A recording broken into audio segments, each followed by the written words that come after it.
પ્રવક્તા ઋષિકેશ પટેલ ઉદ્યોગ મંત્રી બળવંતસિંહ રાજપૂતે શક્તિસિંહ ગોહિલના આક્ષેપોનું ખંડન કર્યું।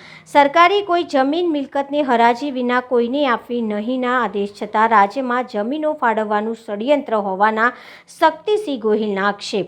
પ્રવક્તા ઋષિકેશ પટેલ ઉદ્યોગ મંત્રી બળવંતસિંહ રાજપૂતે શક્તિસિંહ ગોહિલના આક્ષેપનું ખંડન કર્યું હતું। જીઆઈડીસીના પાના હેતુથી સ્થપાયેલી સંસ્થા નથી। જીઆઈડીસીને પ્રાઇવેટ કંપની સાથે સરખાવાય નહીં। एशियन पेंटे कोई प्राइवेट व्यक्ति पासेथी ए जग्या लीधेली छे। जीआईडीसी अलॉट करेली नथी ने। जीआईडीसी हमेशा लीज पर आपे छे। नहीं, जीआईडीसी कोई थर्ड पार्टी पासेथी परचेज करेली छे। सॉरी, एशियन पेंटे कोई थर्ड पार्टी पासेथी जीआईडीसी ની અંદર પ્લોટ પરચેજ કર્યું છે। मैं कोई एक्स व्यक्ति ने प्लॉट फाळवणी करी होय, एक्स व्यक्ति वाय व्यक्ति ने वेची શકે છે। એમાં जीआईडीसी નો ક્યાંય પણ કોઈ રોલ નથી આવતો।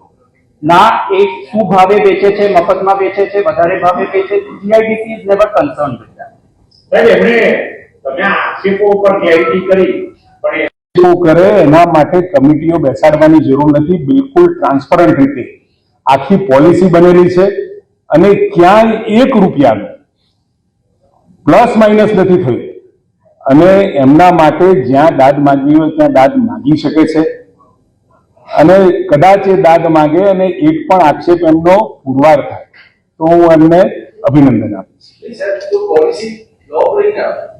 પોલિસી ફ્લોપ નથી। Policy is a constant but